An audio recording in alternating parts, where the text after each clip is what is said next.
Valima Mettarë, which means happy last day of the year. We associate this day with Vairë, and Vairë is one of the Valar that I'm going to be talking about today, and she's known as the Weaver. And so we associate the very end of the Elven year, which is called Yastare, and Mettarë is the day before the end of the year. So that's how the elves celebrated. The end of the year symbolized the rebirth of basically spring. And so this is their New Year's that Tolkien imagined for the elves. And it makes a lot of sense when you think about the way that the seasons work. Spring often symbolizes rebirth and renewal. And so it is a time when all things from the wintertime are basically being reborn again in a new form. So that is the Elven New Year. Today is the last day of the year, and tomorrow will be the actual official New Year for the elves. So let's talk about Vairë. And one thing I wanted to point out was anytime you see a name with the umlaut, which are the two little dots above the E, it always turns that E into an A. So Feanor or Manwë, Vairë, Mettarë, Yastare.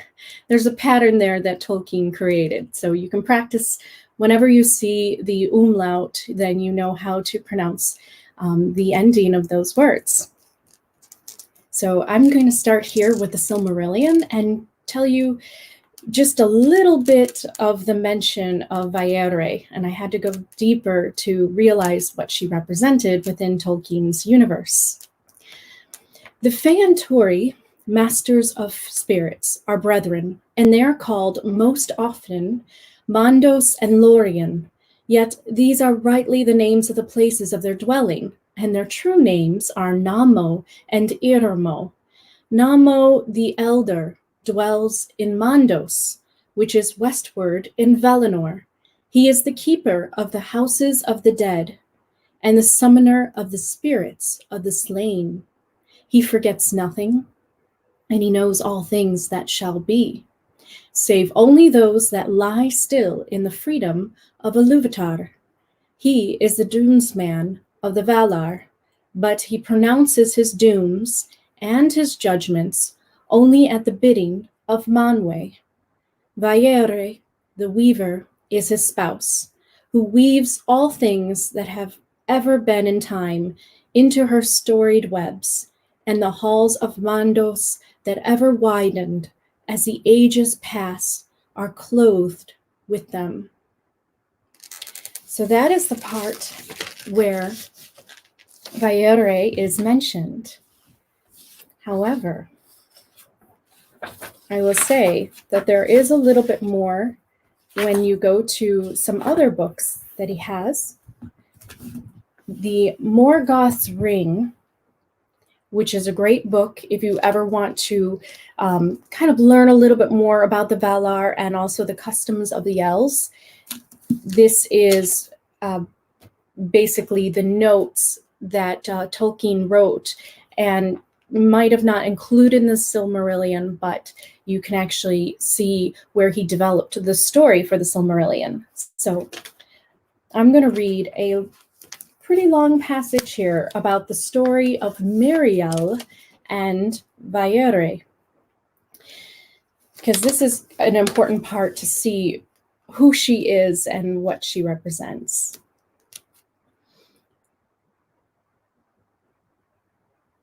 Okay. It is recorded by the Eldar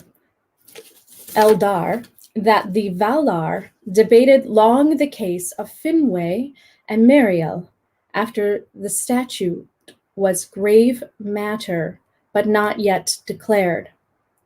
For they perceived that this was a grave matter and a portent, in that Míriel had died even in Aman, and had brought sorrow to the blessed realm, things which they before had believed could not come to pass. Also, though the statute seemed just some feared that it would not heal the death of grief, but perpetuate it. And Manwë spoke to the Valar, saying, "In this matter ye must not forget that you deal with Arda Mard, out of which ye brought the Eldar. Neither must ye forget that in Arda Mard justice is not healing. Healing cometh only by suffering and patience, and maketh no demand, not even for justice. Justice worketh only within the bonds of things as they are, excepting the marring of Arda, and therefore, though justice is itself good and desireth no further evil, it can but perpetuate the evil that was, and doth not prevent it from the bearing of fruit and sorrow. Thus the statute was just, but it accepted death and the severance of Finwë and Míriel, a thing unnatural in Arda unmarred.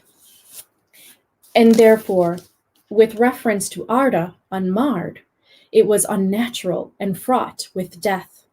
The liberty that it gave was a lower road, that it led not still downwards, could not again ascend, but healing must retain ever the thought of Arda unmarred, and if it cannot ascend, must abide in patience. This is hope, which I deem is before all else the virtue most fair in the children of Eru." So I need to explain this for those of you who might have not read the Silmarillion.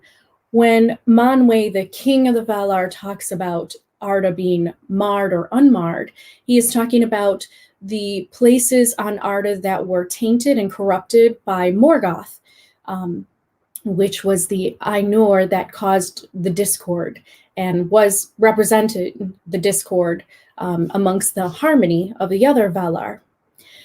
So he is talking about the idea that things have changed on Arda according to their plans because things have been marred already by Morgoth.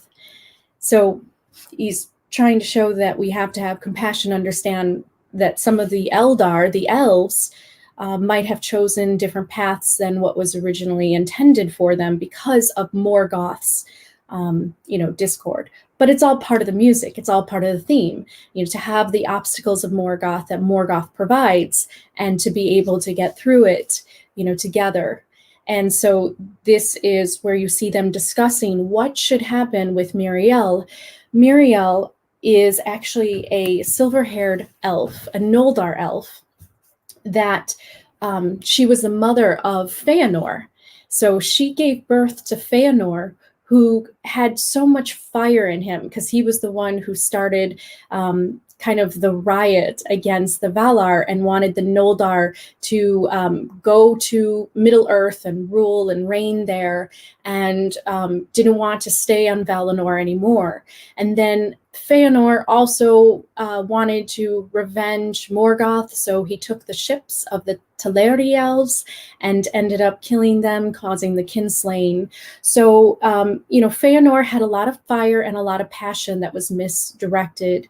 And I would say that it was really hard for Míriel to birth such a being of great power and passion to start the events that he had. It's almost like the essence that he had was too much for her. And it became too much for her Fea, which is the spirit of an elf, and the Hora is the body. And so her Fea left her body, she decided to give up her life because she was just so tired. She actually went to go to dwell in the Grey Gardens of Este and Lorien, and she wanted to rest and just have some peace and just put her body at rest because she was in this really weary place of giving birth to Feanor and all her other sons. And she ended up actually having her Fea leave her body while she was resting in the gardens of Este. So the story is that she went to the gardens of Lorien and Este, a place of peaceful rest from life. But during the rest, her Fea departed from her body, the Hora, and entered the halls of Mandos, leaving her body lifeless in Este gardens. So the maidens of Este took care of her body while her spirit remained in the halls of Mandos, so that it would not wither and die. She was an elf who died of free will, giving up her life, shocking all the Valar and Eldar. And Manwë allowed Finwë to take another wife because of this. We will see in this argument. What's very special about this case is she introduces kind of the unexpected, the idea that the elves were creatures or beings that were bound to Arda. And they didn't really have free will in the idea that they could give up their life. They had to somehow have their spirit be so either corrupted or harmed on Arda that their spirit would just leave them, but they couldn't give it out of free will. No suicides or anything like that for the elves. So this was shocking to the Valar that there could be an elf that would choose out of free will to rest, eternally and peacefully and not live an immortal life in Valinor or on Arda. So this is what goes on between them. And all the Valar have something to say in Morgoth's ring. And then we'll get to Vaire. Then Aule, friend of the Noldor, spoke. But did this matter indeed arise out of Arda Mard? He asked. For it seemeth to me that it arose from the bearing of Feanoro. And Feanoro is another name of Feanor. Feanoro is actually his full name that you discover in this book here. And Aule is the Valar of basically the underground in terms of the creator of the dwarves and, in charge of the rocks and the caves and all the things that are the foundations of Arda. Now Finwë and all the Noldar that followed him were never in heart or thought swayed by Morgoth or Melkor, the Marier. How then did this strange thing come to pass, even in Amen the Unshadowed, that the bearing of a child should lay such a weariness upon the mother, that she desired life no longer? This child is the greatest in gifts that hath arisen, or shall arise among the Eldar. But the Eldar are the first children of Vairë, and belong to him directly. Therefore the greatness of the child must proceed from his will directly, and be intended for the good of the Eldar and of all Arda.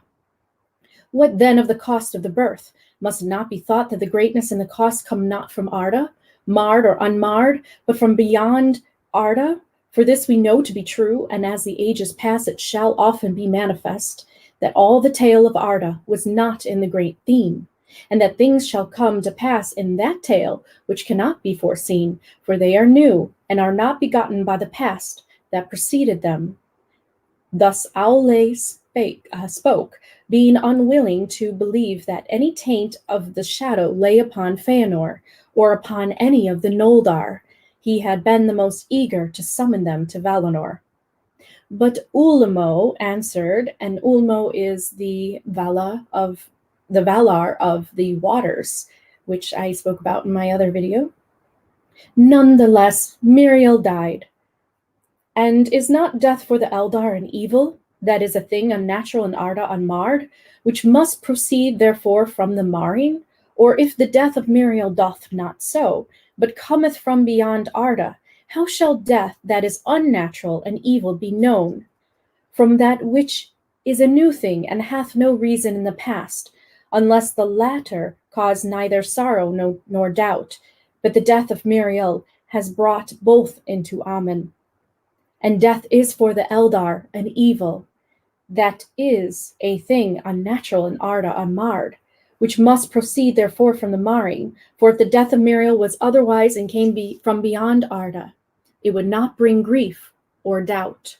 For Eru is Lord of all, and moveth all the devices of his creatures, even the malice of the marrer, in his final purposes.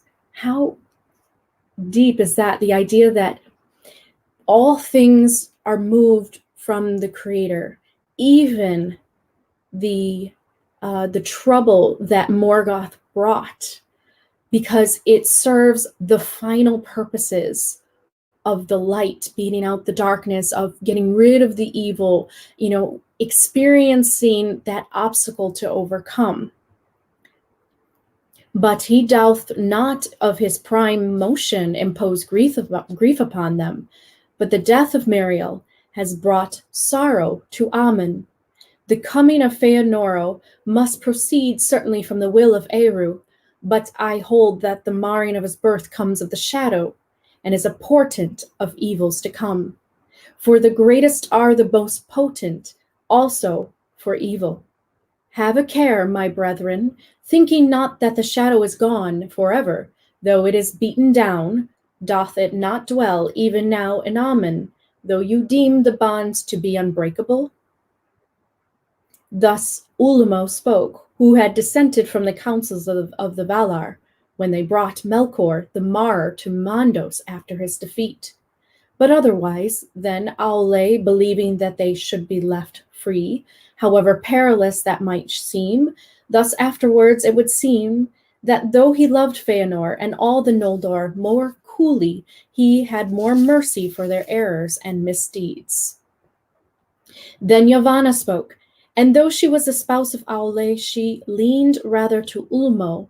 My lord Aule errs, she said, in that he speaks of Finwë and Míriel as being free in heart, and thought from the shadow, as if that proved that naught that befell them could come from the shadow or from the marring of Arda.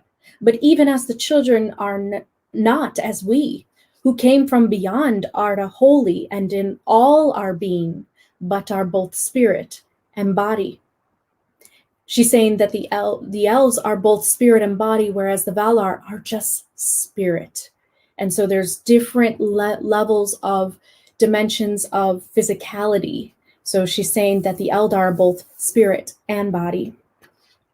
That the body is of Arda, and by Arda was nourished. So the shadow worketh not only upon spirits, but has marred the very horror of Arda. And all Middle Earth is perverted by the evil of Melkor, and Hora is the body. So then she's saying the body of Arda was actually marred. Who has wrought in it as mightily as any one among us here. Therefore none of those who awoke in Middle Earth, and there dwelt before they came hither, have come here wholly free. The failing of the strength of the body of Míriel may then be ascribed with some reason to the evil of Arda marred, and her death be a thing unnatural, and that this should appear in Amen seemeth to me as to Ulmo a sign to be heeded. Then Nienna spoke, and Nienna is the because Yavanna is the Vala of the earth, and kind of like the Mother Nature figure, and then Nienna is we had a video about her last time, is the Vala of basically purity and tears that would actually feel for all the grief that was on Arda. She was the cleanser of evils and wrongs by simply showing her sorrow and her compassion. Then Nienna spoke, who came to Valimar, who came to Valmar seldom, but sat now upon the left hand of Manwë. In the use of justice there must be pity, which is the consideration of the singleness of each that cometh under justice. Which of you, Valar, in your wisdom, will blame these children, Finwë and Míriel? For the children are both strong and without might. Mandos you hold to be the strongest of all that are in Arda, being the least moved, and therefore you have dared to commit even the Marrer himself to his keeping? Yet I say to you that each Fea of the children is as strong as he, for it hath the strength of its singleness impregnable, which cometh to it from Eru, as to us. In its nakedness it is obdurate, beyond all power that ye have to move it, it will not. Yet the children are not mighty, in life they are little, and can effect little, and they are young, and they know time only. Their minds are as the hands of their babes, little in grasp, and even that grasp is yet unfilled. How shall they perceive the end of deeds, or forego the desires which arise from their very nature, the indwelling of the spirit in the body, which is their right condition? Have ye known the weariness of Míriel, or felt the bereavement of Finwë? So she shows the compassionate side to the Valar. And here we see her speech, and I said this before in her video to show her side and what kind of powers she represents, or the part of the mind of Eru that she represents. Míriel, I deem, died by necessity of body, in suffering for which she was blameless or indeed be praised, and yet was not given power to resist it, the cost of so great a child-bearing, and hereon I think that Aule perceiveth a part of the truth. The severance of the Fea was in Míriel a thing special. Death is indeed death, and within the great theme, cometh from the Mettarë and is grievous, but Eru in this death had a purpose of immediate good, and it need not have borne any bitter fruit, whereas death that comes from the Mettarë only is intended for evil, and its healing must await in hope only, even until the end. But Finwë, not understanding death, as how should he, called Míriel, and she did not return, and he was bereaved, and his natural life and expectation was impaired. Justly he cried, Is there not healing in Amen? That cry could not be unheeded, and what could be done, we have done. Wherefore should this be grudged? And something to know is Finwë ended up wanting to take another wife, and that's something that's not permitted within the just the Elven code, and also the way that the elves were created. They were created like many animals that seek out one mate, their soulmate, their twin flame, and that's it in their life, and they stay with them until the end of times. And so having an elf try to choose another wife after another one has caused a great debate. Not only that debate of Finwë choosing another wife, a second wife, but also the debate of Míriel giving up her spirit. And that's something, free will was something that the elves did not have before. So she's showing that there is this ability to choose and to have their own free will and their own say. And then I will say here, but Ulmo answered her, saying, Nay, though I do not condemn, yet still I will judge. Herein I perceive not only the direct will of Eru, but fault in his creatures, not guilt, yet a failing from the highest, which is the hope of which the king hath spoken. And I doubt not that the taking of the higher road, and ascent that though hard was not impossible, was part of that purpose of immediate good of which Nienna speaketh. For the Fea of Míriel may have departed by necessity, but it departed in the will not to return. Therein was her fault. For this will was not under compulsion irresistible. It was a failure in hope by the Fea, acceptance of the weariness and weakness of the body, as a thing beyond healing, and which therefore was not healed. But this resolve entailed not only abandoning her own life, but also the desertion of her spouse and the marring of his.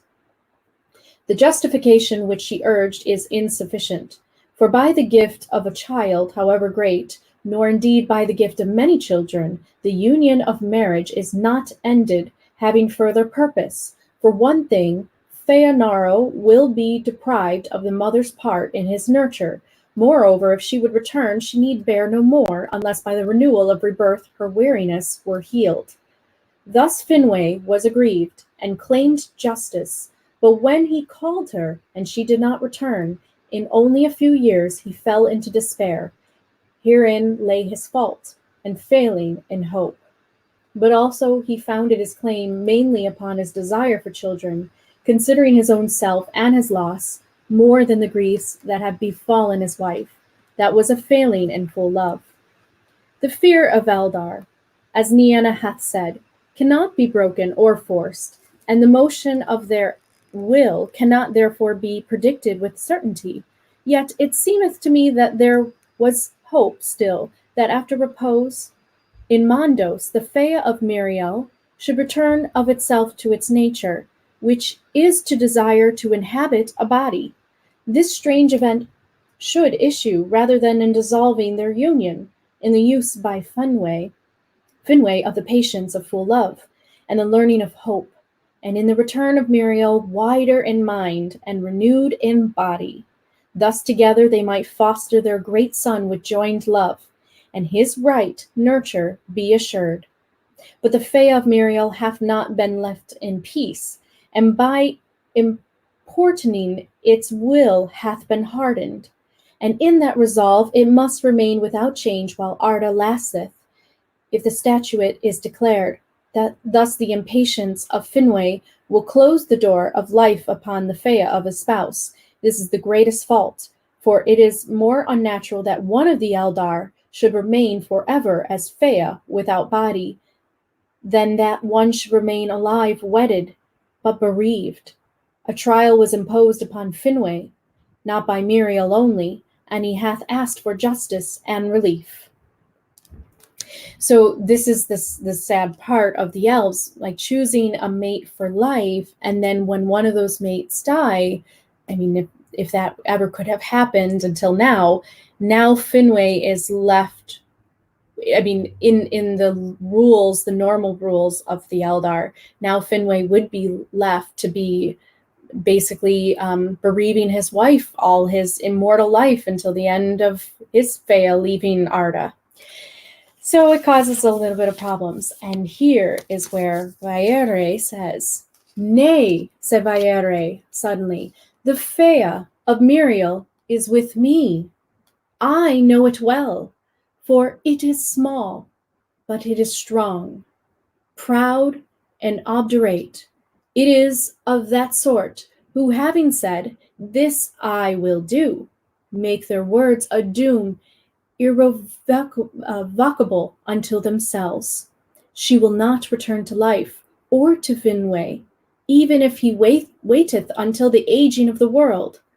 Of this he is aware, I deem, as his words show. For he did not found his claim on his desire for children only, but he said to the king, 'My heart warns me that Míriel will not return while Arda lasts.' Of what sort the knowledge or belief may be that he would thus express, and whence it came to him, I know not. But Fae perceiveth Fae, soul perceives soul, and knoweth the disposition of the other in marriage, especially in ways that we cannot fully understand. We cannot probe all the mystery of the nature of the children, but if we are to speak of justice, then Finwë's belief must be taken into account, and if, as I judge, it is well-founded, not a fantasy of his own inconsistency, but against his will and desire, we must otherwise assess the faults of these two. When one of the queens of the Valar, Varda or Yavanna, or even I, departeth forever from Arda, and leaveth her spouse, will he or nill he, then let that spouse judge Finwë, if he will, remembering that Finwë cannot follow Míriel without doing wrong to his nature, nor without forsaking the duty and bond of his fatherhood." Now, something that is something you should know about Míriel is that she was very well known for her sewing and her weaving skills within the Noldar realm of, I believe she lived in city of Tirion of Teuna, and that was a city of the Blessed Realm in Amen. And so she was known for her skills of weaving. And so this is why Vaire says, "She's with me," meaning that the spirit, the essence that Míriel contained with her skills of being such a great weaver and so skilled in that craft, her spirit was part of Vaire's realm or her domain of weaving. And so this is where she goes into service for her. When Vaire had spoke, the Valar sat long in silence until at length Manwë spoke again. "There is reason and wisdom in all that has been said. Truly in the matter of the children we approach mysteries, and the key to their full understanding was not given to us. In part the children are indeed one, or maybe the chief of those new things of which Aule hath spoken. Yet they came into Arda marred, and were destined to do so, and to endure the marring, even though they came in their beginning from beyond Ea. For these new things manifesting the finger of Iluvatar, as we say, they may have no past in Arda, and be unpredictable before they appear, yet they are after future operations which may be predicted, according to wisdom and knowledge, since they become at once part of Ea, and part of the past of all that followeth. And Ea is the universe, it's a word for the universe. So he's saying that the elves, even though they came from the universe, as all other beings, they came into Arda marred by Melkor. So they came in already with that challenge and with that obstacles when they were born. And it was part of their destiny to do so, to endure the marring. And even though they came in their beginning from beyond Ea, from beyond the universe, they came from the mind of Eru, from the music of harmony of Eru. They still had to learn how to endure, and that was part of their experience. So we may say, therefore, that the elves are destined to know death in their mode, being sent into a world which contains death, and having a form for which death is possible. For though by their prime nature unmarred, they rightly dwell as spirit and body coherent, yet these are two things, not the same, and their severance, which is death, is a possibility inherent in their union. So I really liked that part. And then it keeps on going here, and they're talking more. Namos says something. I mean, it's a very long kind of debate, but then finally the judgment comes. But when Mondos was approached, he said to Finwë, because then Finwë was called to speak in front of them. And he says, and Finwë said to Vairë, dost thou hear the prayer and desire of Míriel? Why will Mondos refuse this redress of her griefs, that her being may not be void and without avail? Behold, I instead will abide with Mondos forever, and so make amends. For surely if I remain unhoused and forego life in Arda, then his doom will be involate. So thou may deem, answered Vairë, yet Mondos is stern, and he will not readily permit a vow to be revoked. Also he will consider not only Míriel and thee, but Indus and thy children, whom thou seemest to forget, pitying now Míriel only. And then, but when Mondos was approached, he said to Finwë, it is well that thou desire not to return, for this I should have forbidden until the present griefs are long past. But it is better still that thou hast made this offer to deprive thyself of thy free will, and out of pity for another. This is a counsel of healing, out of which good may grow. Therefore, when Nienna came to him and renewed her prayer for Míriel, he consented, accepting the abnegation of Finwë as her ransom. Then the Fea of Míriel was released, and came before Manwë and received his blessing. And she went then to Lorien, and re-entered her body, and awoke again, as one that cometh out of deep sleep. And she arose, and her body was refreshed, and after she had stood in the twilight of Lorien a long while in thought, remembering her former life, and all the tidings that she had learned, her heart was still sad, and she had no desire to return to her own people. Therefore she went to the doors of the house of Vairë, and prayed to be admitted. And this prayer was granted, although in that house none of the living dwelt, nor have others ever entered it in the body.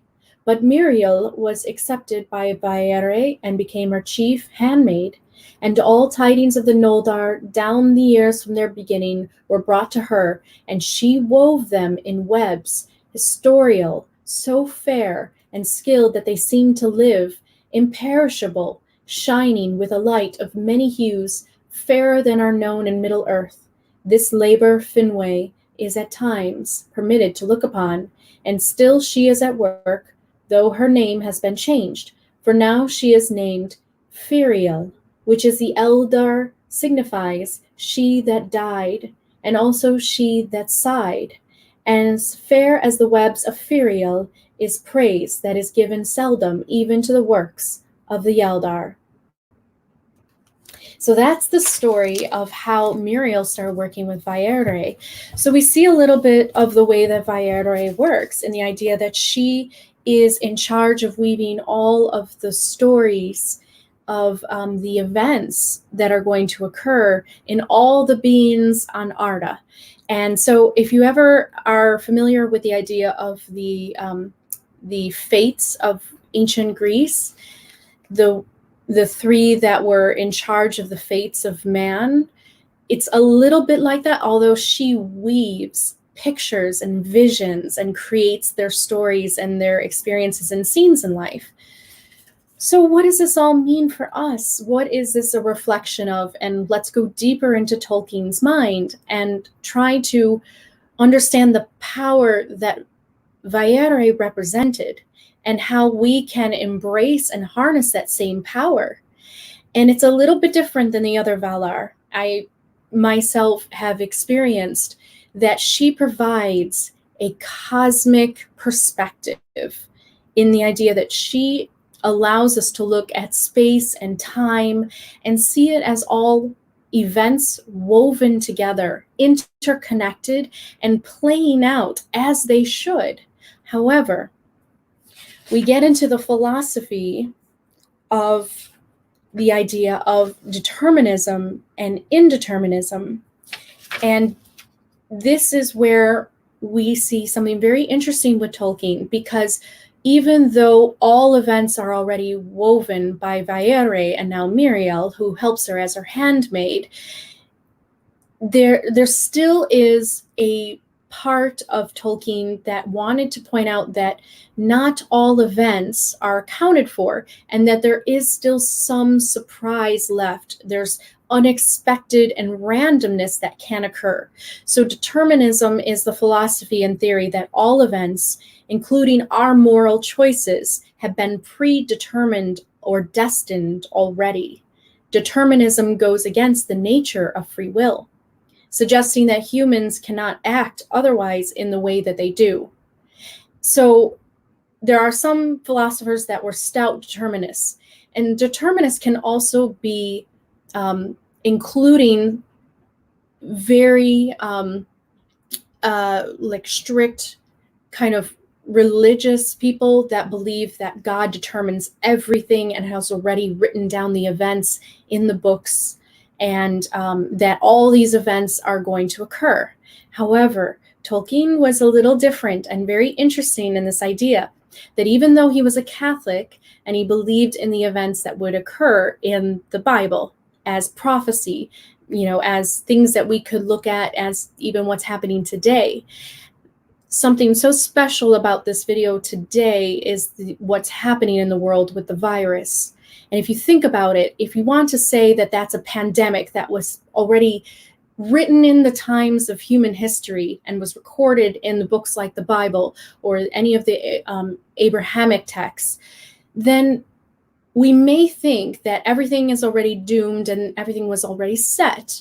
But however, Tolkien leaves us with this hint that even the choices of the Eldar, even the events on Arda, shocked the Valar that were closest to the mind of Eru. So it means that the universe is ever evolving and expanding, and nothing is set in stone. There is no type of future that is actually set.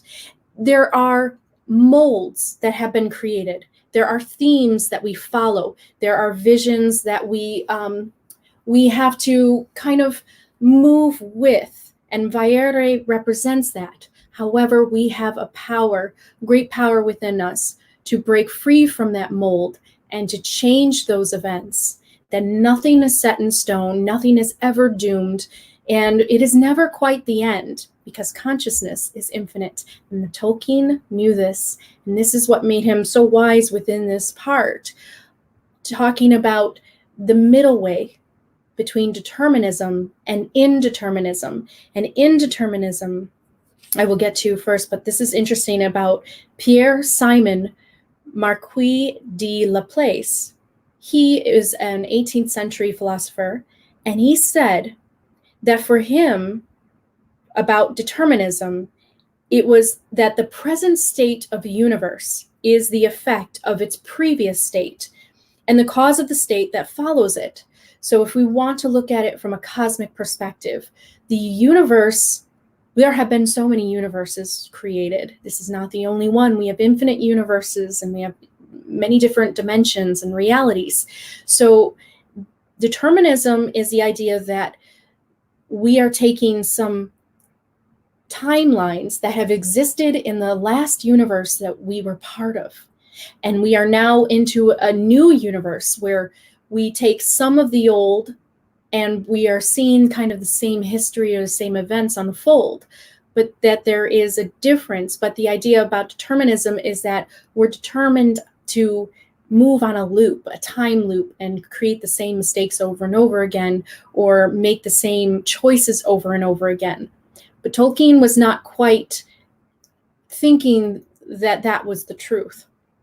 And so he's saying that Pierre says that he suggested that if a mind at any given moment could know all the forces operating in nature and the respective positions of all its components, it would thereby know with certainty the future and the past of every entity, large or small. And this is where astrology comes into the idea of looking at the planets and the stars and seeing how everything connects to the times.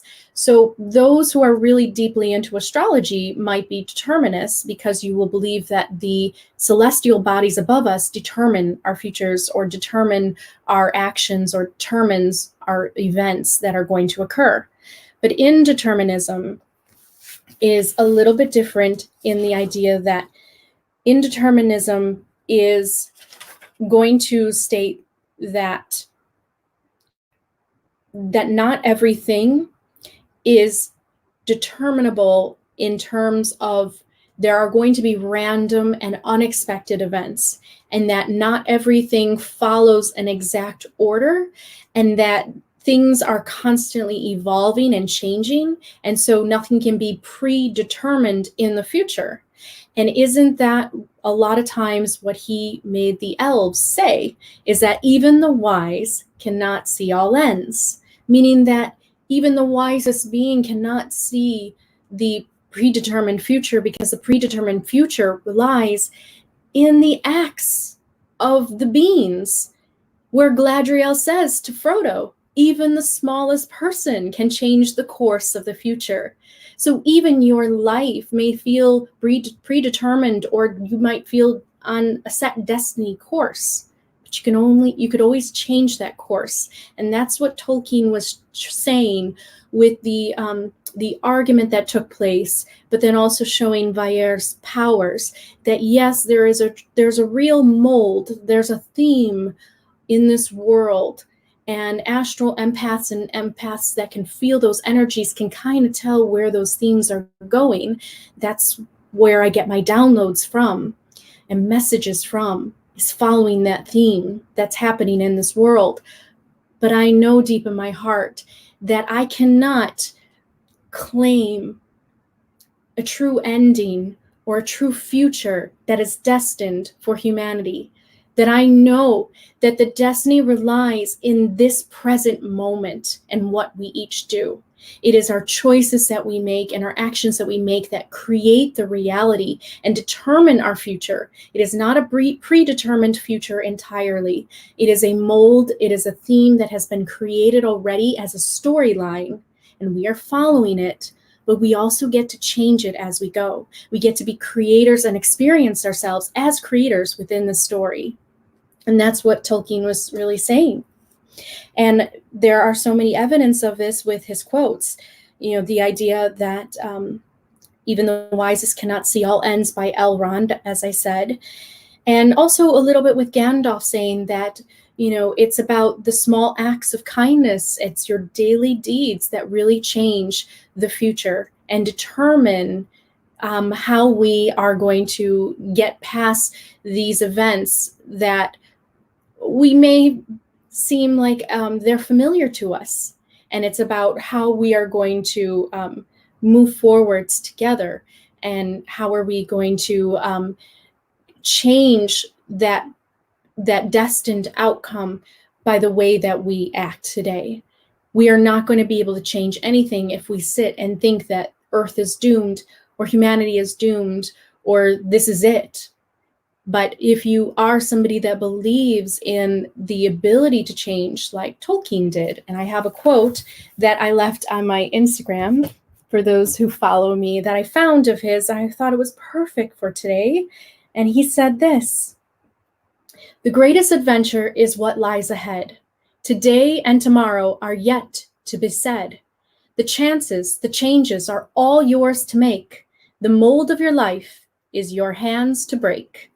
That's from J.R.R. Tolkien. He was a bard, for sure. He always could rhyme very well, but he had such great wisdom in that very quote, and showing where he lied in believing that some events have already been written in time, that they lie in the Akashic records, that they have been already set. There's a set course for humanity and for the elves and for all the beings of Arda.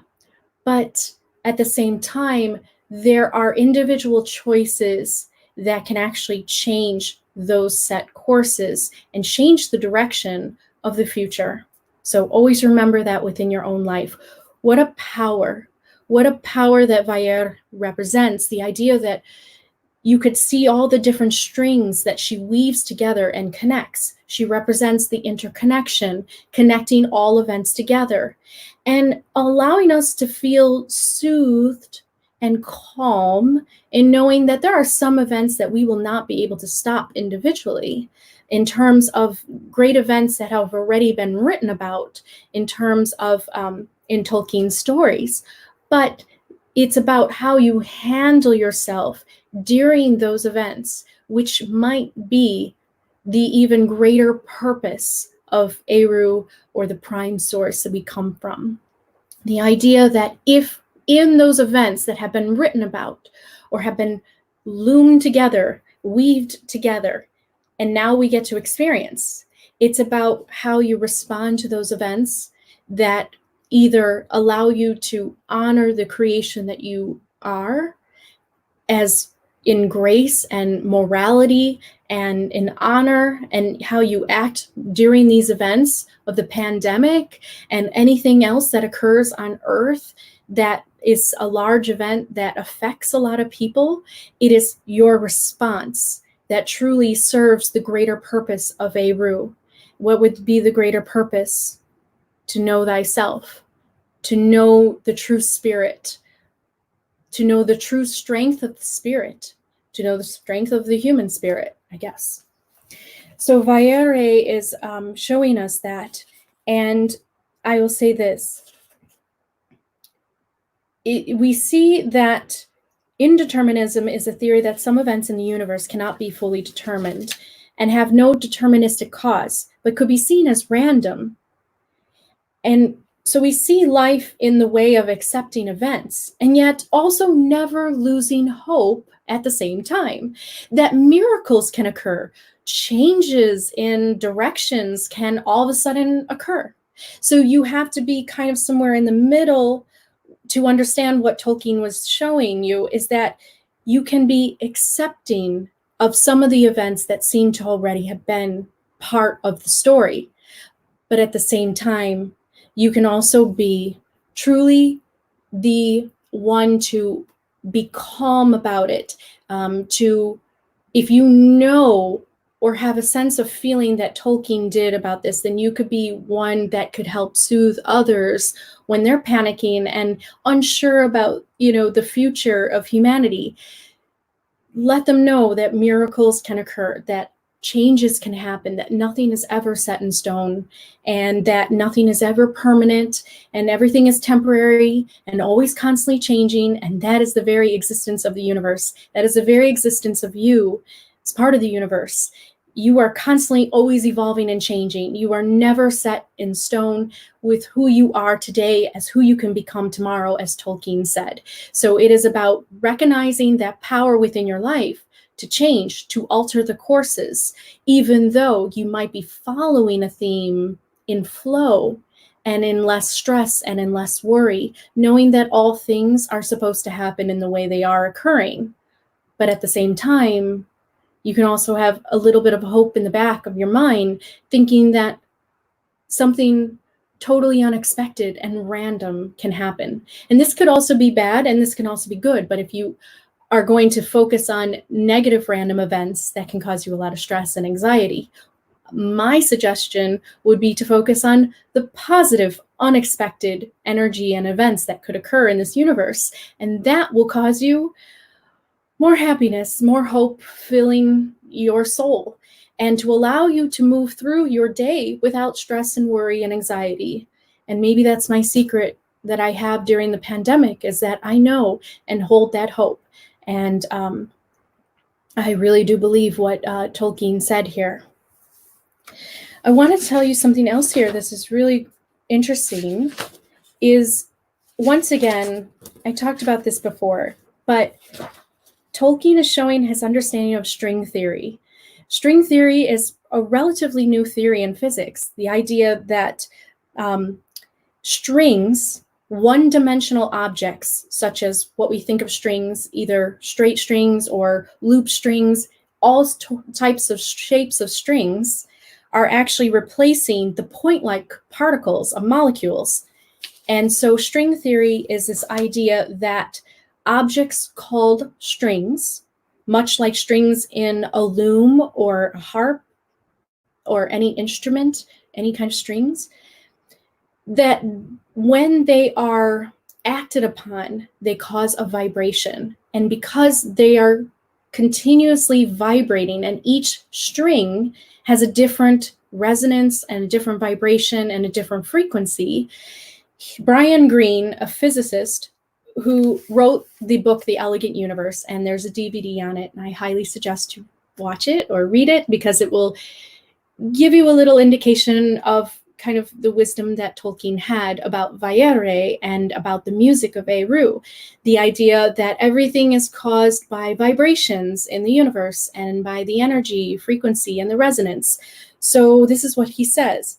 Brian Greene says that we may be living in a universe of 11 dimensions, an elegant universe composed entirely of the music of strings, unimaginably small, vibrating strands of energy called strings, just as a string of a cello can give rise to a variety of musical notes.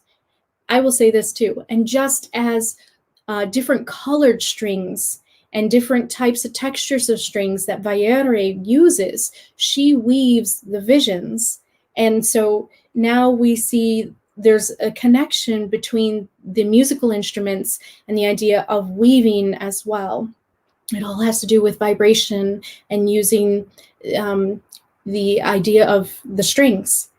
Just as a string of a cello can give rise to a variety of musical notes, the tiny strings in string theory vibrate in a multitude of different ways, making up all the constitutes of nature. In other words, the universe is like a grand cosmic symphony, resonating with all the various notes these tiny vibrating strands of energy can play.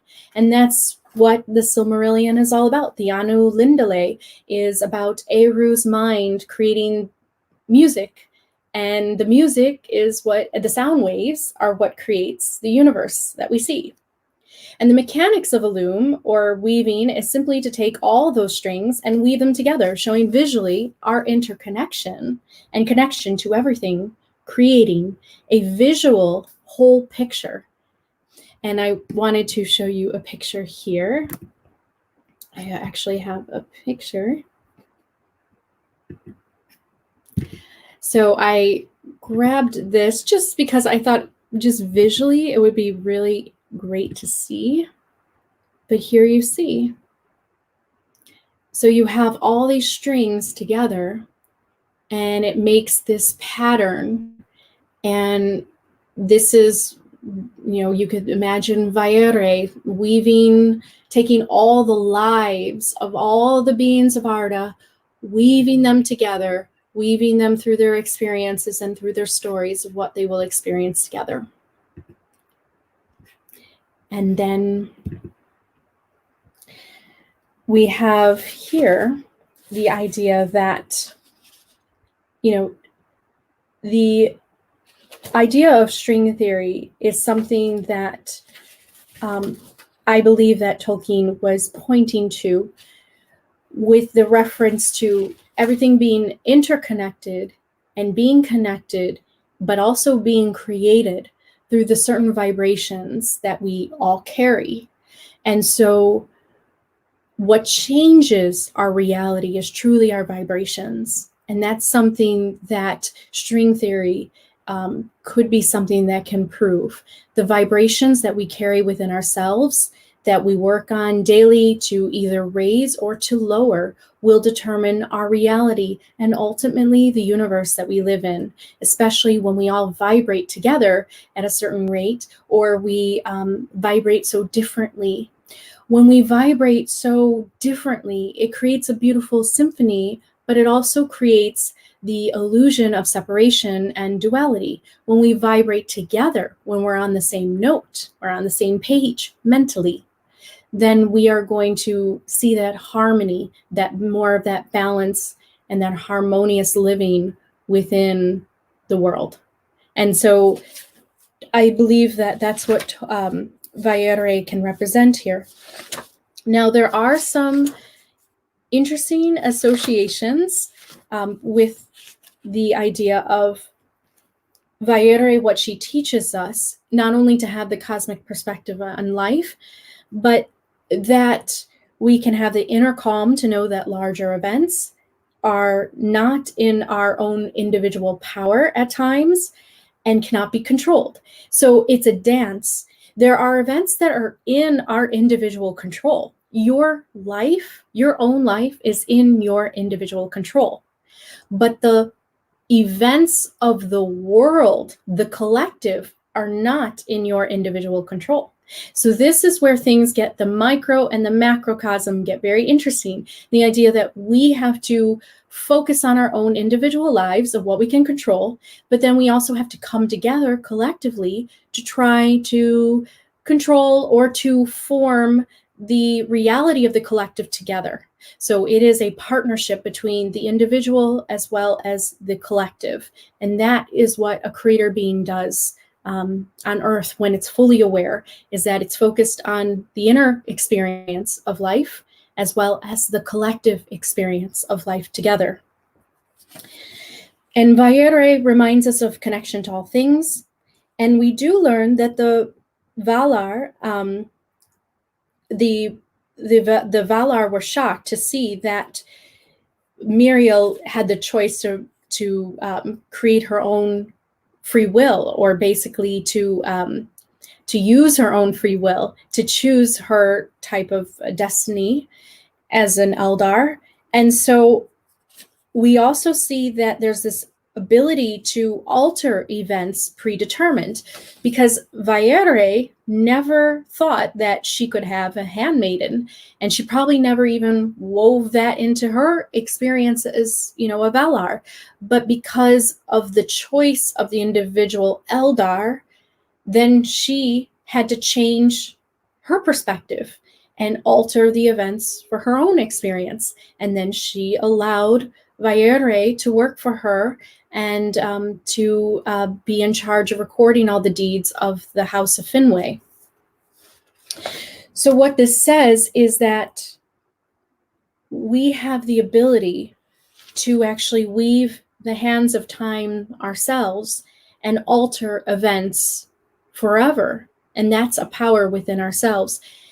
And the reason Vairë is in the Hall of Mandos is so that as Mandos judges souls of where they go next, looking at their lives, Vairë can then weave a new experience or a rest for them.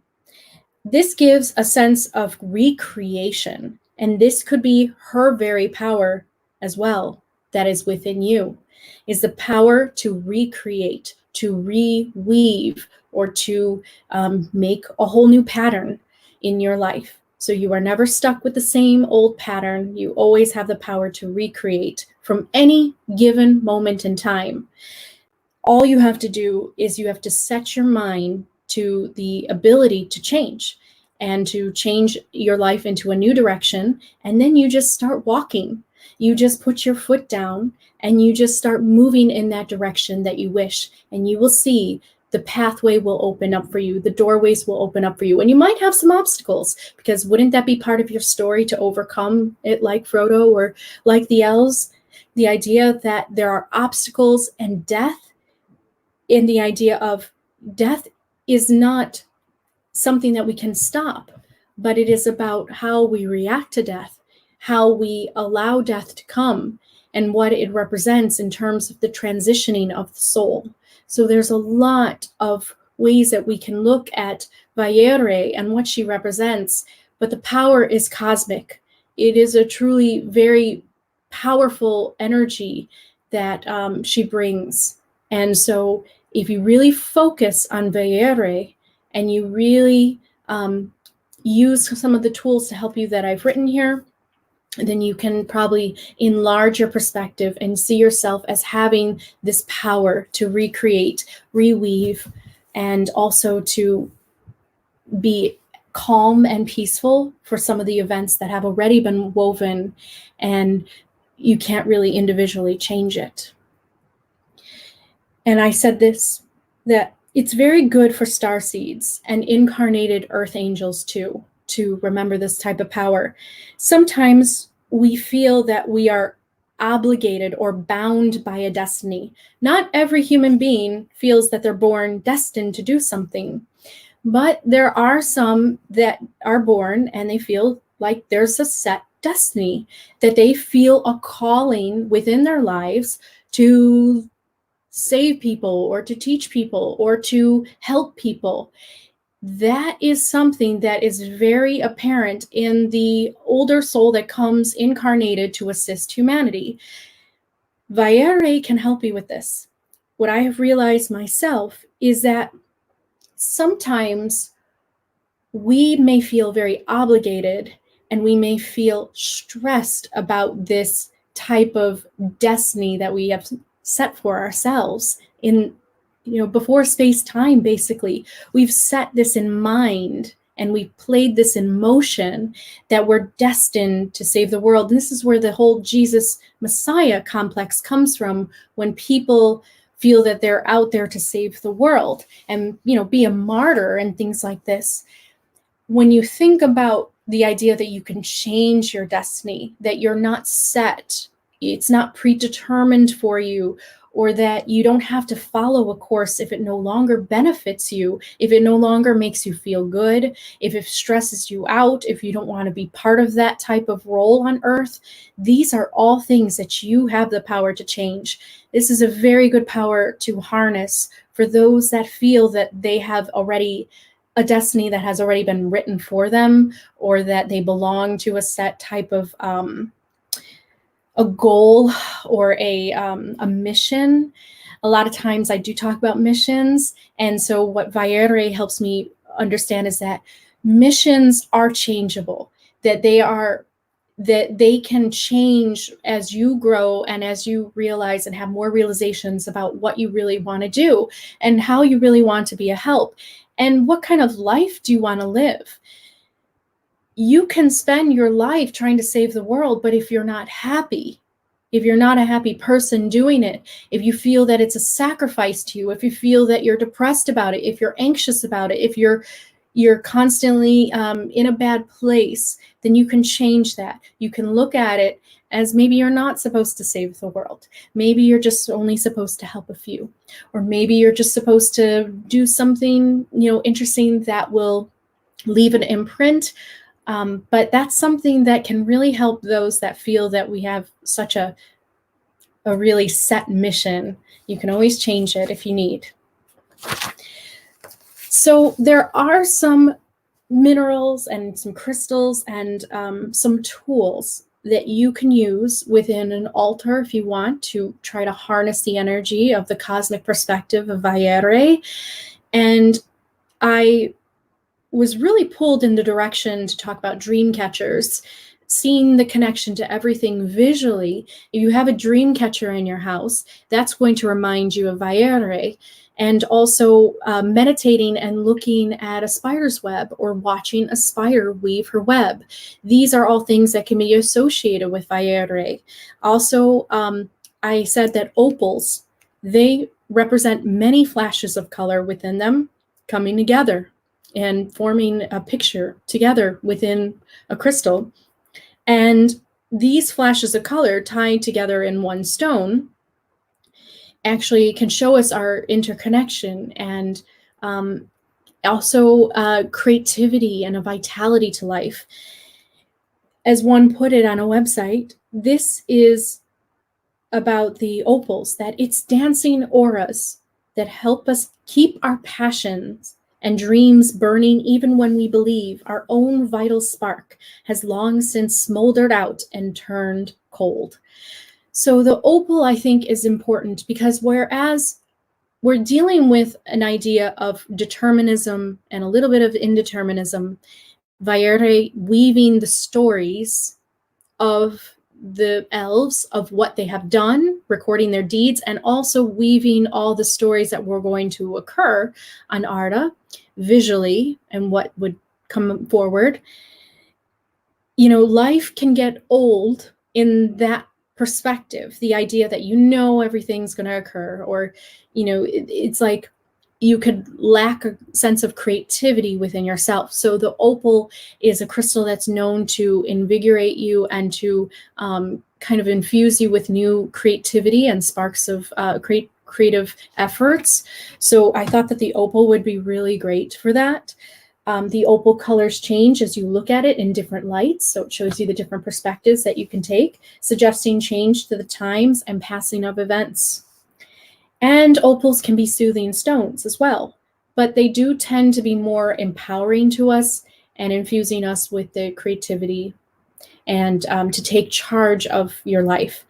We are in the time of Aries, and fire opals could be represented within this time, that if you feel you really need kind of a boost of creativity, fire opal, meditating on it or owning one and wearing it, the vibrations itself will really help to amplify that within you. They can also help the body, mind, and soul feel timeless, imbued with this eternal energy represented in the flashes of light. When carried around you, it will stimulate the creativity and memory retention, making it a good healing stone to actively process past events and look at them in a new perspective and a new light.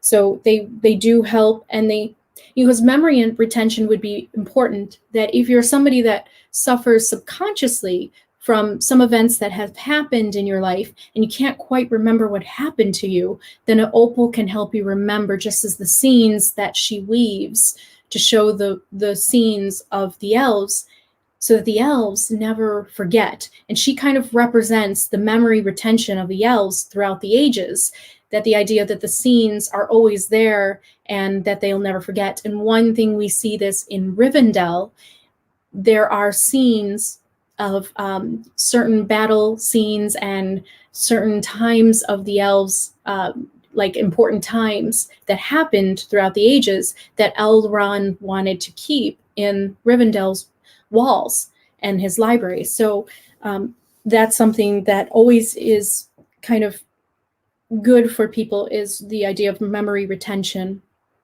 So opals have a lot of great functions there. I did intuitively feel that a diamond, although not a crystal, it's just a carbon, a solid form of carbon, but it's arranged in a crystal structure, which is known as a diamond cubic. Diamonds are also associated with Aries or April. Well, we're coming into Aries, but diamonds have very reflective surfaces, and with its many faces representing the many facets of life, and looking at it from the different angles, you can all see the colors, and everything is kind of reflected in the surface of a diamond, especially if it's polished or really faceted. And diamonds are symbols of wealth and abundance on Earth, and they help amplify the energy, absorbing your thoughts and your feelings, radiating them outwards into the ether. And ether is like the other word for universe. Diamond is associated with Aries, sun sign, which is good in the time of Vaire and the new Elven year, as Aries is the pioneer and seed planters on foreign territory. That's why Aries are such big adventurers, and they don't stay with one thing at one time. They keep going on looking for new adventures because they are the pioneers. They are supposed to look out for the new territory and start things. They don't necessarily stay. They're not the workhorses like the Taurus, but they start things. And so the diamond can represent the new year, and Vaire is associated with our Elven New Year. The idea of the pioneer, the seed planter, everything that comes forth. To amplify the new year energy of Vaire, you can imagine or look up many faces of a cut and polished diamond reflecting the rainbow of light of all levels of consciousness and souls in unity. And I had a picture here that would show that. This one is a good one, showing all the different colors that it represents. And you can also wear a diamond too, but you could see all the different lights. You know, I am much more of a crystal lover, but I do have a diamond on my engagement ring that was my mother's, and my father gave it to me, gave it to my husband, and then he put a new setting on it. So sometimes I look at the diamond and there's just so much light that comes out of a diamond. And I guess that's why it's so much coveted on Earth, that it creates terrible wars and suffering in places where diamonds are wanted. So due to the Kimberley conflict, that really helped, but still, it's really sad about how much diamonds are fought over. But there is something to say about using that tool during your meditation and how it represents all the different scenes and the different perspectives. So this is Vaire, and I hope that this gave you some things to think about during this time.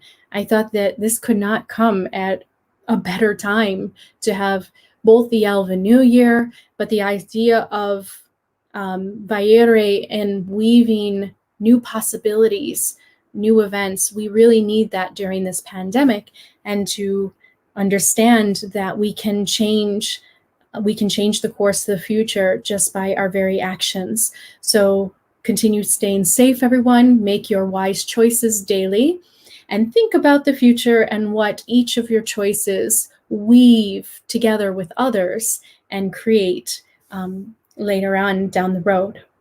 So everyone have a wonderful day. And if you would like to join us for the ritual, it is for members only for that sacred space, but we have a great ritual coming up to celebrate Yestare, the Elven New Year, and also to combine Vaire together.